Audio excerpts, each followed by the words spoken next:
Welcome to another Charles Cormier podcast. We have Alan Goldhamer with us today. Alan's the founder of True North Health Center. He's a pioneer of water-only fasting.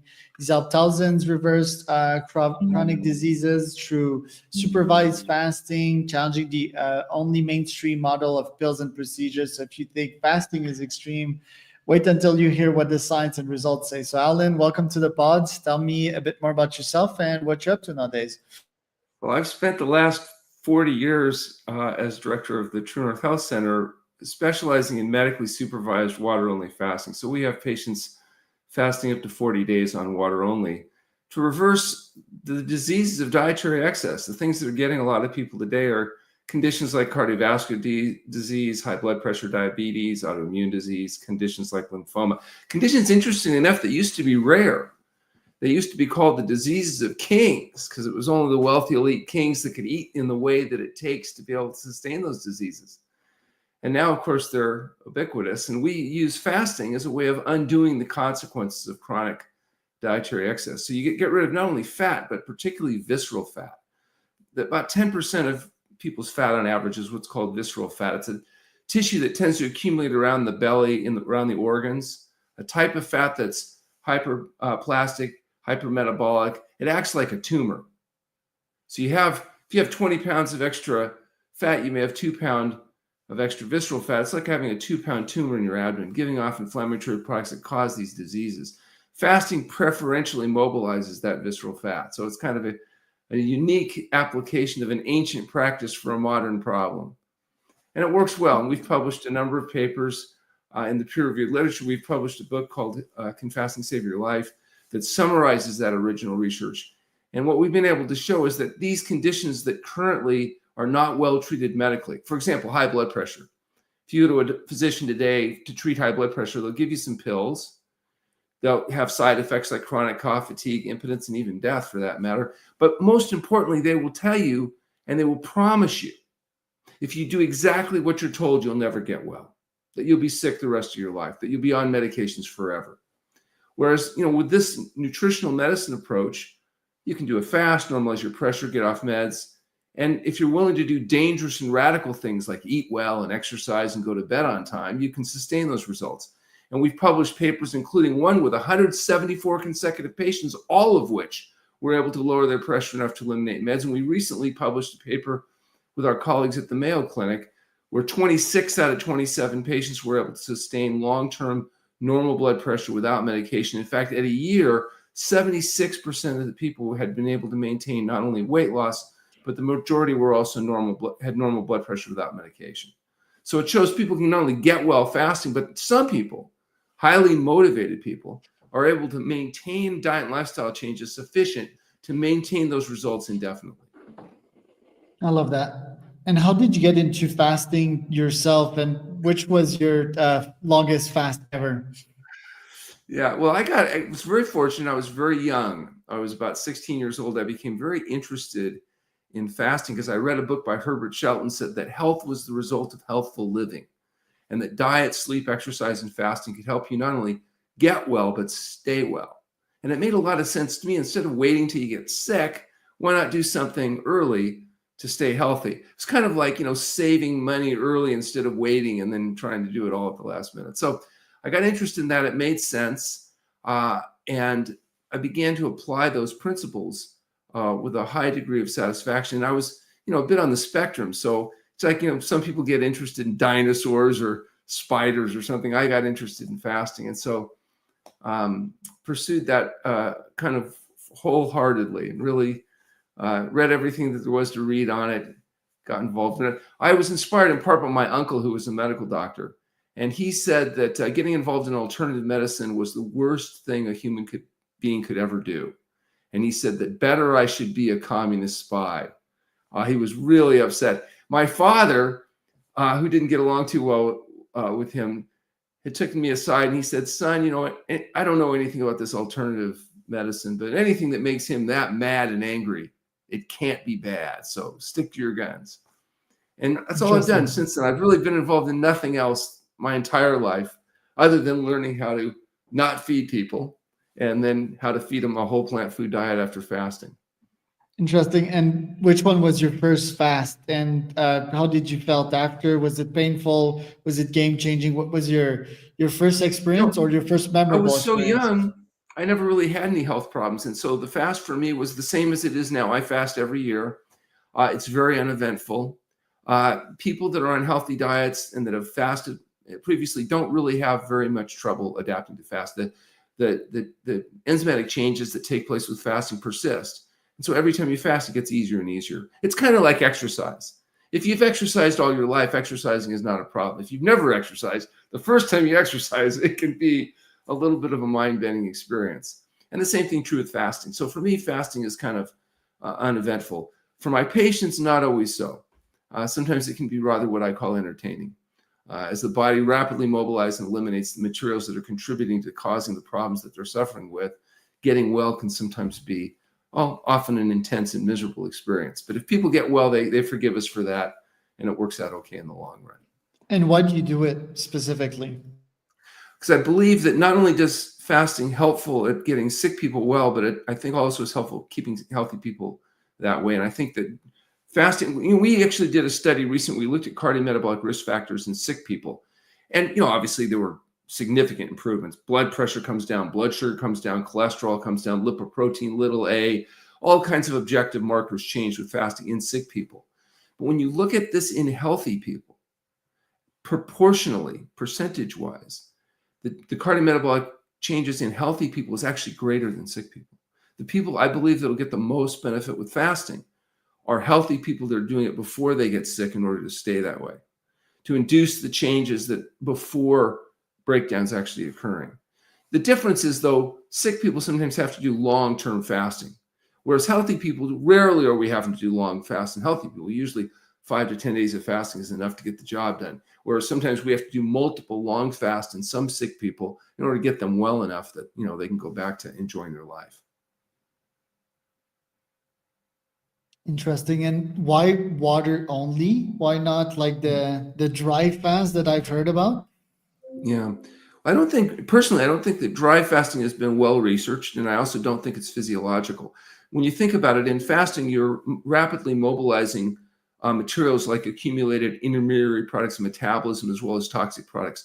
The only way those get out of your body is with some type of solute. The solute, if you don't have enough water, you can't process your blood through your kidneys and eliminate it in your urine. And so what happens to people on dry fasting, if they carry it to an extreme, is they will dehydrate. They'll put a lot of load on the kidneys. In fact, if you go online and you read about it, you see the people that have, unfortunately passed away getting themselves usually dehydration or kidney failure. We don't like that. That screws up our long-term outcome data. So we strictly do water-only fasting where we maintain hydration. We're monitoring people carefully. And if they come in and do the fast and they walk in, we want to make sure they can walk out. So dry fasting is not in our domain. Sometimes it's used on a religious, spiritual, that's not kind of what we're about.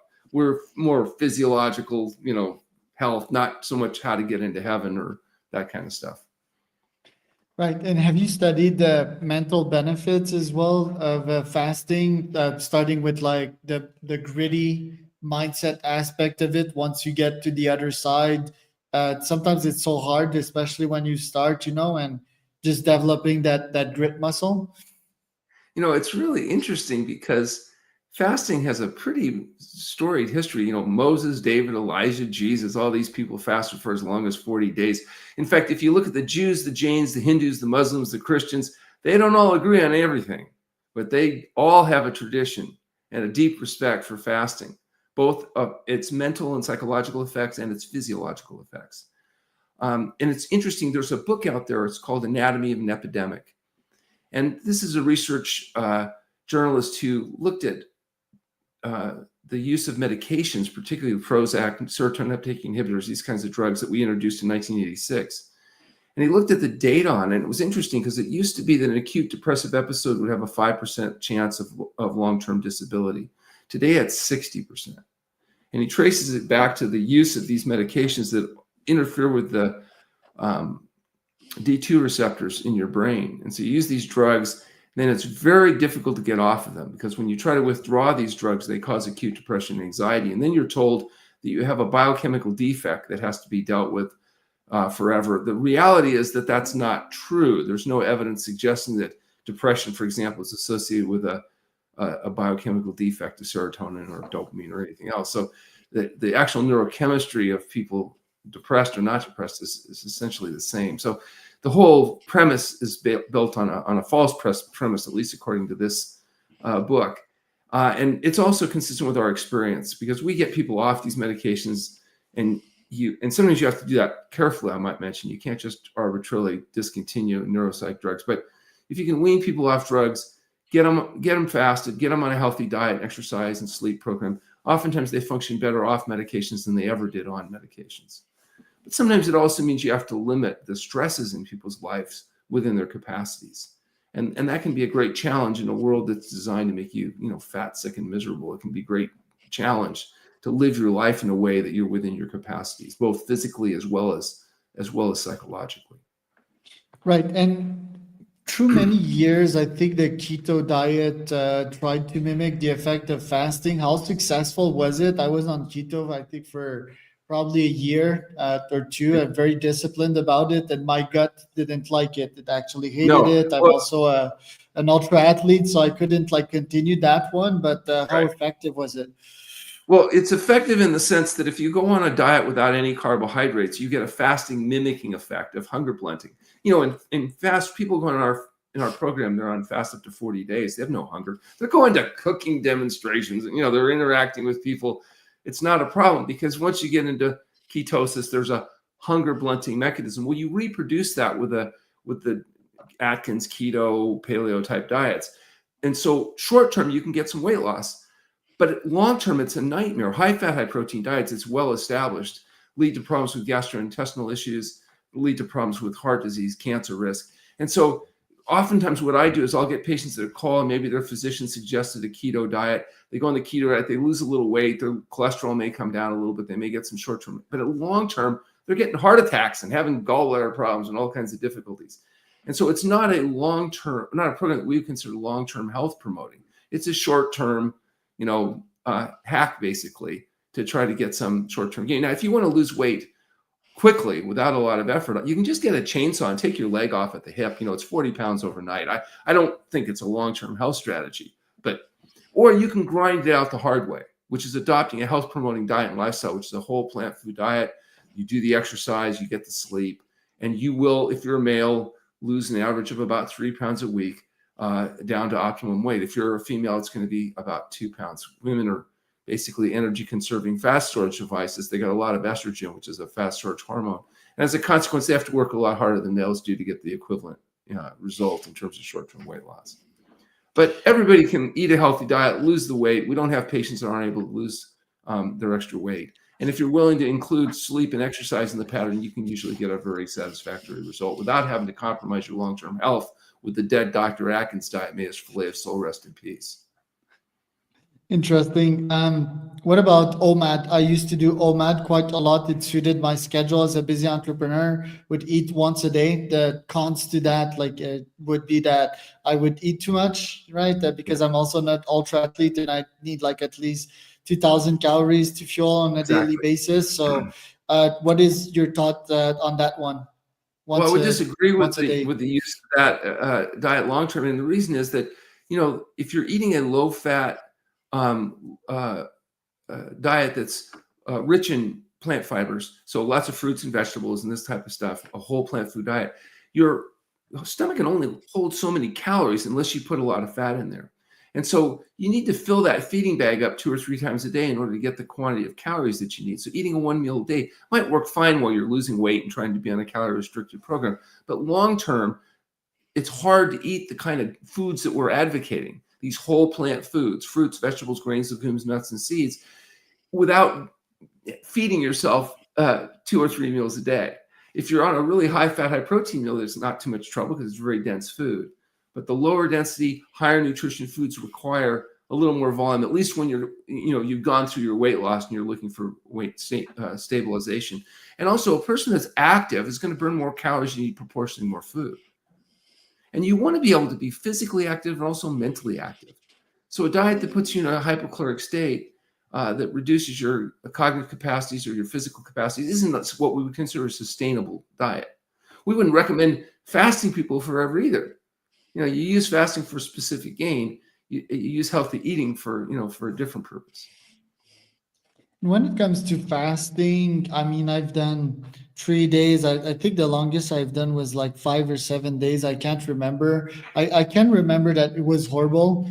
Yes. One. And second, I can remember like overeating once I broke it. So, Oh, one, yes. how do I actually fast properly? Like, I would still drink coffee and tea because as an entrepreneur, I need that energy. I would also, I think, supplement on magnesium to fix the bad sleep problem, and I would drink bone broth to sort of stay hydrated throughout and make the experience less worse.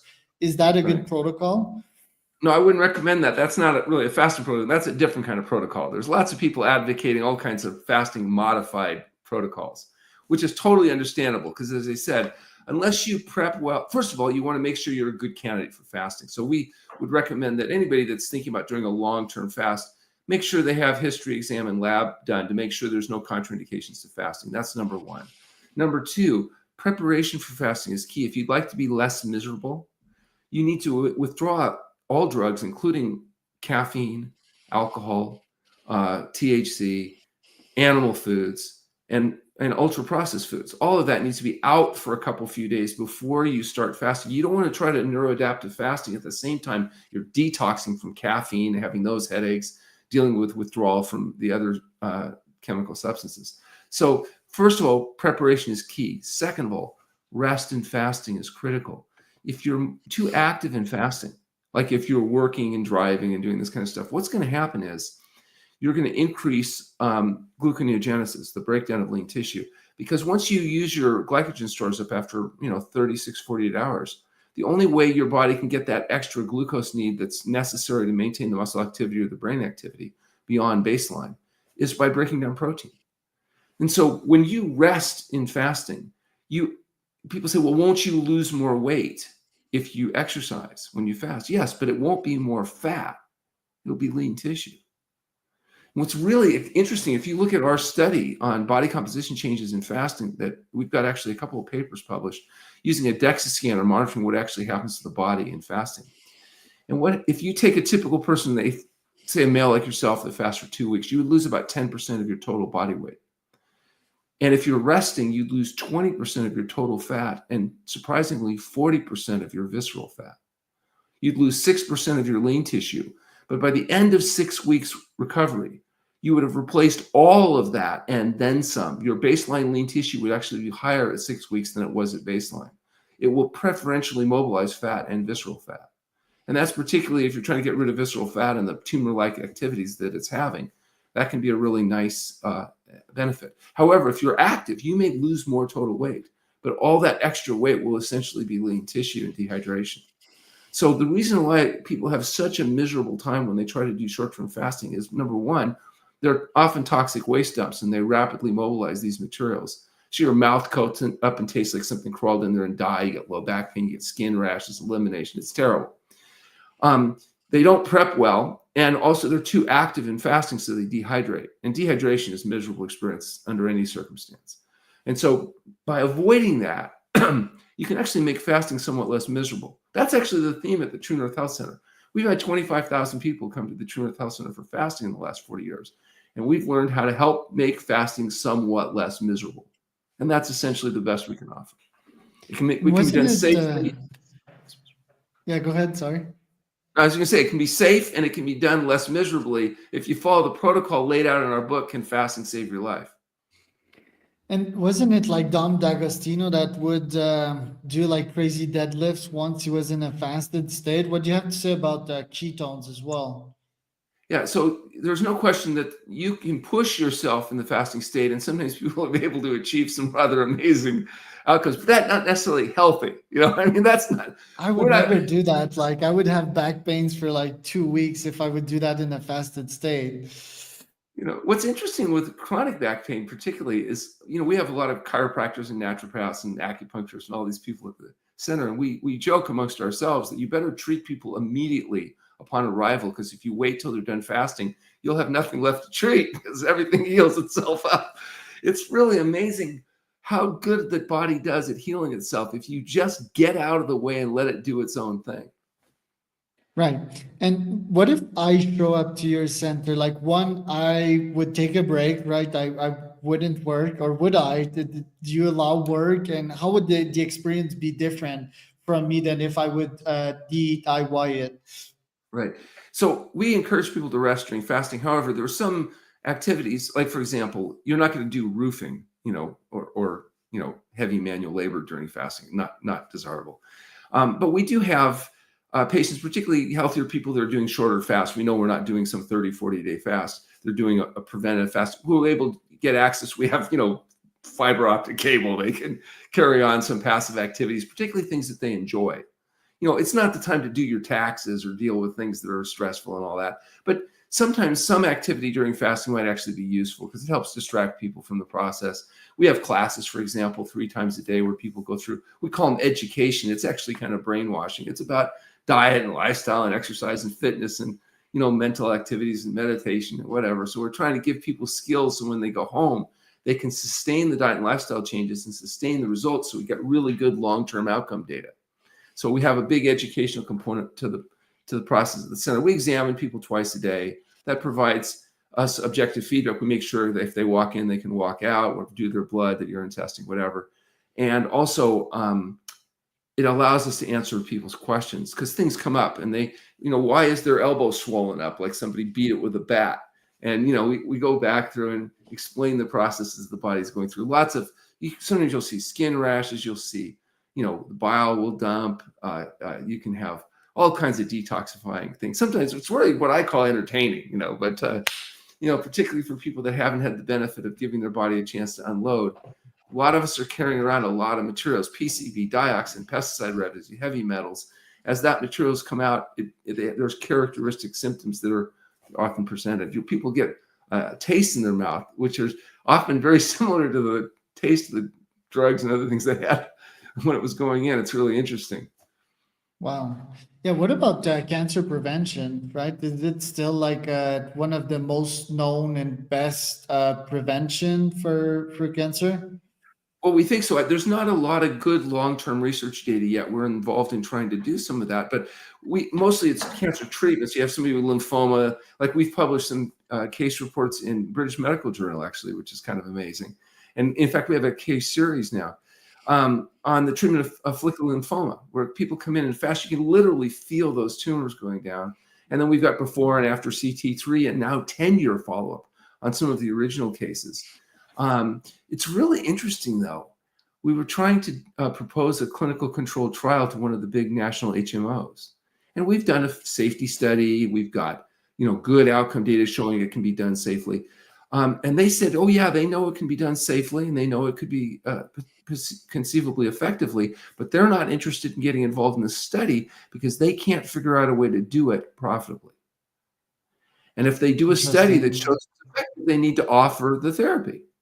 And they can't offer the theory profitably as far as they can tell. And so they're not interested in doing that, being involved in that research because it would put them in a bad position. You can't do the research, show that it works, and then say, yeah, well, we don't offer it, though, because it's not cost-effective treatment.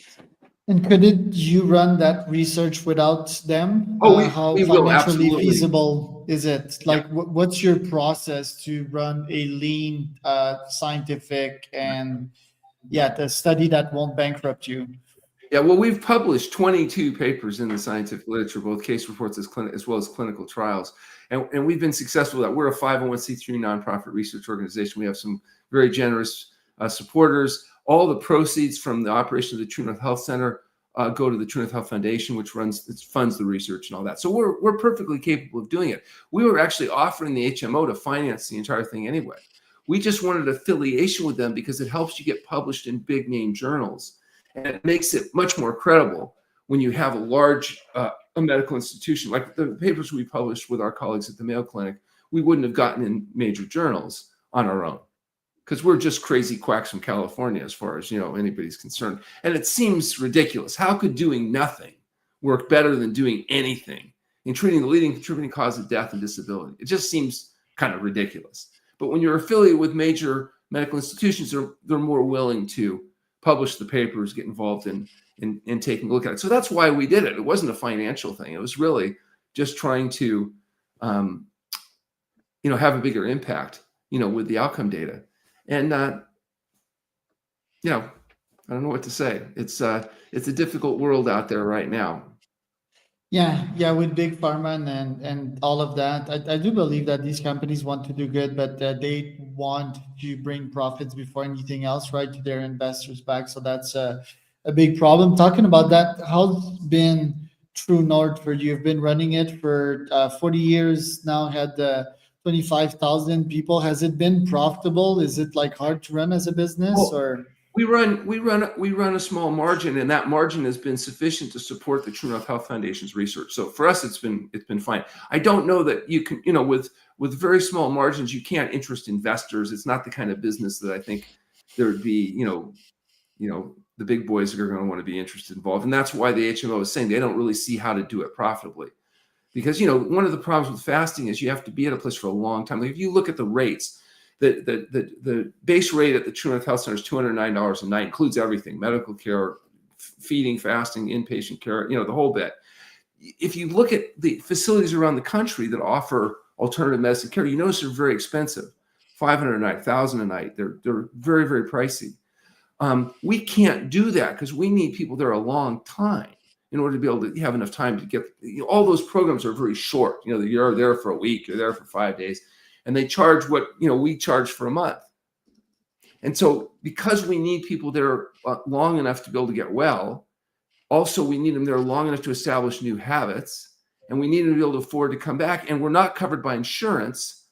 We've had to develop a model that's much more cost effective. And we've been able to do that. We've been successful with that. We've managed to survive, 40 years of doing this. We have an 85-bed facility. So we can have 85 patients or couples, depending. And we have about 20 employees that live on site as well. So we have, a fairly large campus as far as, this kind of operation is. But I don't see a lot of interest in reproducing the business model. They're interested in the research, but business model, you got high liability, we've got 70 staff, a dozen clinicians. It doesn't pencil out like a regular, medical business would. And can you do like research on the folks that actually stay there? Can that be scientifically viable? Well, that is what we do. We have actually a federally chartered IRB. We've designed studies. We've engaged in, as I said, if you go to our site, fasting.org is a fasting site, which is a compilation site for fasting research. You'll see we've got, over 20 articles published in peer-reviewed journals. We have our book, Can Fasting Save Your Life, is an entire summarial review of our original research. So we've been actually rather remarkably successful at publishing in major journals, not just British Medical Journal, but Curious, Nutrients. There's a whole variety of journals that we've been able to publish on. We have a paper on body composition changes that's coming out in one of the major obesity journals here right now. It's been accepted for review. We've been very successful at getting our papers published. That's in part because we have a really brilliant director of research. Her name's Tasha Meyer. She's a PhD postdoc from Columbia who kind of got disgusted with the politics of science research, came to join us about 10 years ago, and has really driven the boat in terms of getting us credible research that's been published.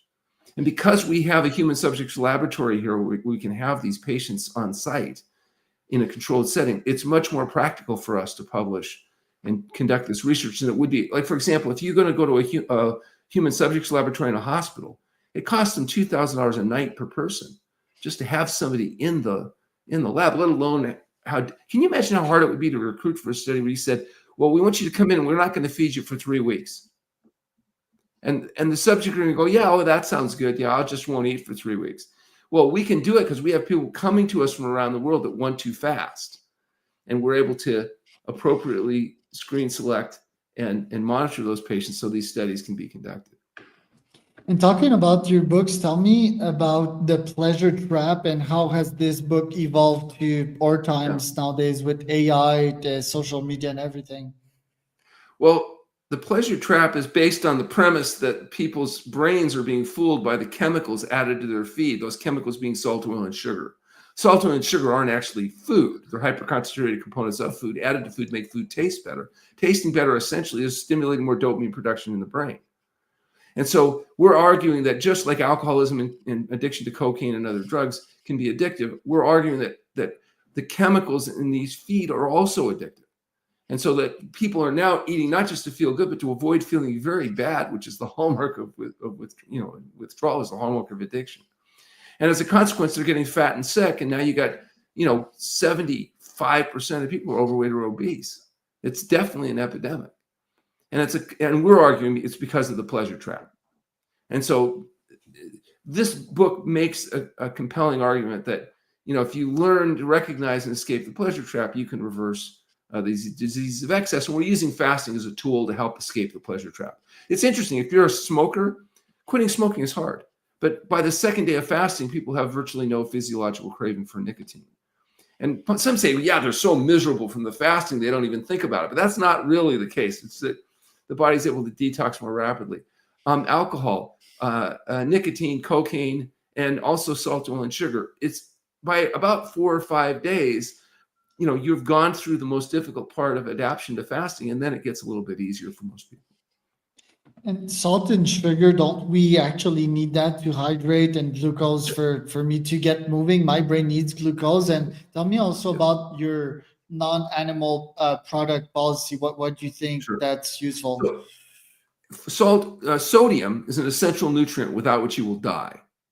But you don't need to add salt to your food to get enough sodium, because there's enough sodium in a whole natural food diet to get you the gram of sodium that you need each day. You need sugar. If you don't have sugar, that's your primary fuel. Your brain's designed to burn sugar. But you don't need to eat refined carbohydrates and add sugar to your food in order to get enough carbohydrate. That's what whole plant foods are about. Complex carbohydrates, and they absorb much better than refined sugars or honey or all this concentrated sweeteners. You've got the fiber, you got all the stuff that regulates blood sugar and insulin effect, etc. And you need essential fats in your diet, without which you're going to die. But you don't need to add oil, including olive oil, or eat concentrated fats in order to get the essential fatty acids that you need. And so we make a fairly compelling case, if you look at the data, that the quantity and quality of fat, sugar, and carbohydrate you need, the 10% of calories from protein, the 15 to 18% of calories of fat, and the balance from complex carbohydrates come best from whole plant foods, fruits, vegetables, grains, legumes, nuts, and seeds. And we recommend actually avoiding animal foods, meat, fish, fowl, eggs, and dairy products, as well as oil, sugar, and added sodium. And why avoid animal? And also, you made an interesting comment to even avoid olive oil. I put Greek olive oil on pretty much everything nowadays, and I feel great like right after it. Why is that? So even though you can argue that if you're going to use oil, some oils are better than other oils. Olive oil would clearly have some advantages over other oils, but they are 100% processed food, 9 calories per gram, pure fat. We're suggesting that the literature suggests that total fat from the diet, around 15 to 18% of calories, is probably best. Protein, around 10% of calories from, and that's what you get when you put a whole plant food diet together. So when you add oil to the diet, now you're going to drive that percentage of calories of fat proportionally higher. There may be some disadvantages to that. So what we're looking for isn't short-term athletic performance necessarily, but long-term health. We're interested in lifespan, not just life expectancy. So health span, not just lifespan. And what we believe, we understand both from the scientific literature and also our 40 years experience tracking people for 40 years, is that if you want to have people in their 70s and 80s thriving, the best way to do that is to avoid the disease of dietary excess, most of the cardiovascular disease of diabetes. And the way to do that is to eat a diet that's relatively lower in fat, adequate in protein, high in complex carbohydrates, that avoids the excess fat and protein that comes from the animal foods, the biologically concentrated toxins. If you look at a calorie of plant food compared to a calorie of animal food, even organic food, there's 2 to 1,000 times the potential concentration of biochemical toxins in the animal food than the plant foods, because of the natural ability to biologically concentrate those materials. Those animals are being exposed to the same things you are in the environment: the pesticides, the heavy metals, the not to mention commercially raised animals that are fed antibiotics, et cetera, et cetera. And so the biological concentration of those materials in animal food tends to be much higher. If you take a human being and do a fat biopsy, And you'll realize there's hundreds of different chemicals there. And you say, how did they get there? Yeah, you might be from drinking water, breathing air, but somewhere around 80, 90% of those materials on average will have gotten there from eating animal foods. So it's our richest source of biologically concentrated materials. Now, that doesn't mean people can't eat animal foods and be healthy or drink olive oil and be healthy. But in terms of the overall picture, if you read our book, The Pleasure Trap, you'll hear our argument for making that, not that you can't get away with this or that, but overall the best strategy for healthy eating is essentially a whole plant food diet. It eliminates a lot of the risk factors. It provides the quantity and quality of what you need. It helps aid in minimizing the obesity and the dietary excess, and it can support healthy athletic performance as well. You'll notice many athletes, very competitive, some of the world's best athletes are actually using plant-based diets as their strategy. So it doesn't mean you can't be competitive, but if you want to gain bulk, you can gain it faster eating animal foods, in large part because of the anabolic steroids that pass through the animal food, because the chemicals we give the cows to make the cows bigger faster also come through to you. And so, if you want to just inject those anabolic steroids, yeah, you'll get bigger and faster, but then you get testicular atrophy and end up with heart disease in your 50s. So, maybe not a good long-term strategy. The milk that we give our kids, the cow's milk we give our kids, especially girls, is why you're seeing girls now, the hormone carryover, why we're seeing girls menstruating at 9 and 10 instead of historically, 14, 16. And that earlier menstruation, that earlier sexual maturity is responsible for a lot of problems, not the least of which increased risk for breast cancer, increased risk for teen pregnancy. You got an 11-year-old with adult urges, but not adult emotional maturity. I mean, we're creating so many problems by facilitating rapid and excessive growth, particularly early in the growth cycle, that, not a good long-term strategy from our viewpoint. Right. And what are your thoughts on longevity? First, how are you calculating your biomarkers, a la Brian Johnson, for example? What are you seeing in those biomarkers vs your younger self? And do you feel that will crack longevity escape velocity before it's your time? Well, yes, we think that premature aging coming from excess concentrated diets is one of the reasons people are aging out quicker. Also, free radical exposure to things like smoking, drinking alcohol, major risk factors. And people trying to sell red wine as some kind of health food or something. It's like insane. And what's more interesting is the people that I've been seeing, I've been tracking for 40 years, they're patients. They're, were in their 40s and had health issues, came to see me. Now they're in their 80s. And what that you keep hearing over and over again is, yeah, everybody I know is dead. Many of them are outliving their kids who are dying in their 60s from cardiovascular disease. Here they are. My mother at 92 realized she'd outlived all 50 of her lifelong friends. They were all dead. And here she is in her 90s. And she says, it's getting harder and harder to make friends because even people 15 years younger than her are too old to do the things she wants to do. And she said, Alan, you have to warn your patients. If they're going to eat this diet, make younger friends, much younger. I love that. Or make some friends that are healthy. What are your thoughts on Brian Johnson? And also, do you feel that, I don't know, will crack his longevity escape velocity in the next couple of decades? The thing that we're I'm not familiar specifically with Johnson's model, but the thing that we're focusing is on the data on, let's be clear, life expectancy can be mitigated, but minimally. You can add a little bit to your life expectancy, but not a huge amount, because a large amount of how long you're going to live is determined genetically and by luck. Okay.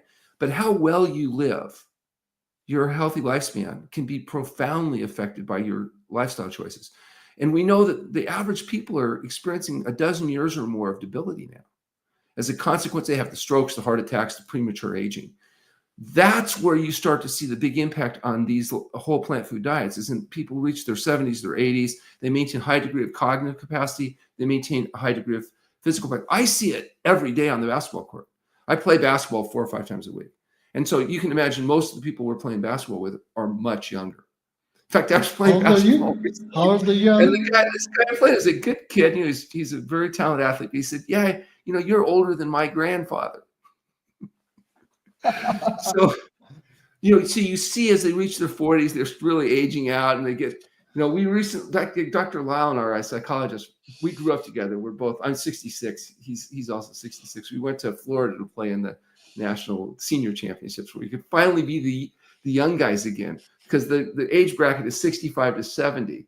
So we got to be the young guys. And one thing we learned is, yes, we're aging out slower. We can get down the court faster. But the one thing that healthy living doesn't make it for, being 6'6". So some of those guys still schooled us pretty badly. But I'm trying to figure out how to grow 4 more inches. You got any insight on that? I don't, but maybe science will. I don't know, like CRISPR, gene editing. Like I think that's going to become a reality, and yeah, that could have you grow a couple of inch for sure, and I'd like it you could to do also it have you live first, longer. though. I'd like you to do it first. Use the CRISPR, put the extra inches on, and then I'll make do sure it it's first. safe. I'm an before I early jump in on adopter. I'm an early adopter. I'll take risks, because I think people that will be the first to optimize themselves cognitively, for example, will have a huge moat that others may not be able to replicate. Maybe they'll be able to just spray your way like in a race, and you won't be able to catch up like mentally, just like AGI will. Last but not least, what effect is AI having in your field? Are you using it for Yeah. research? Are you using it personally to advance your Yeah, science? it's actually disturbingly huge. For example, in research, it's huge. It makes things so efficient. It's not completely. You can't use it in isolation. For example, Dr. Myers told me that she would have several assistants that would do a lot of the grunge work in terms of research and writing up an article that gets done in 20 minutes now by AI.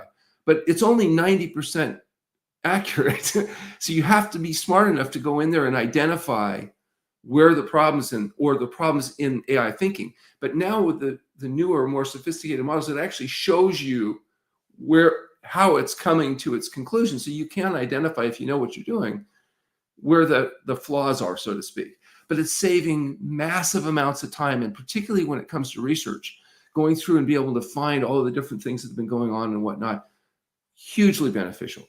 The other thing we're using it on, we have new software we're about to launch actually this month. We spent 3 years developing a new electronic medical record system that tracks everything, isolates everything, and built into that, even simple things like scheduling.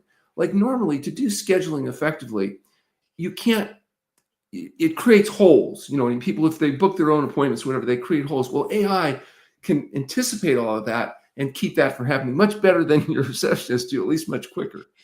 And so it's literally, we have entire full-time positions that next week, as we go live with this, those people will be doing completely different things, because all of the stuff that they've been doing is automated by the new software. And it does it better, some things better than what you can do yourself. On the other hand, there's some things it's not very good at all yet. So we'll see as the training models get better, it'll probably get better. But the level of effectiveness and efficiency, I'm very optimistic. It's going to be very helpful for people like us, particularly that are trying to process large amounts of data. Yeah, it's game changing. I'm seeing it like throughout the field, not only in yours, but in pretty much everything. So glad to be part of that revolution. Alan, thank you so much for showing up today. Where can people find out more about you and what They you're can go to doing? our website, healthpromoting.com, and we actually offer a free consultation. If they fill out the registration forms, which gets us their history, I'm happy to have a phone conversation with them, try to point them in the right direction, tell them if this kind of approach might be relevant to them. We've got a lot of resources online, and we do a lot of live streaming and whatnot. So if they're interested in this, they can read our book, they can go to our website, and I'll be happy to talk to them as well. So that was Alan and Charles for another Charles Cormier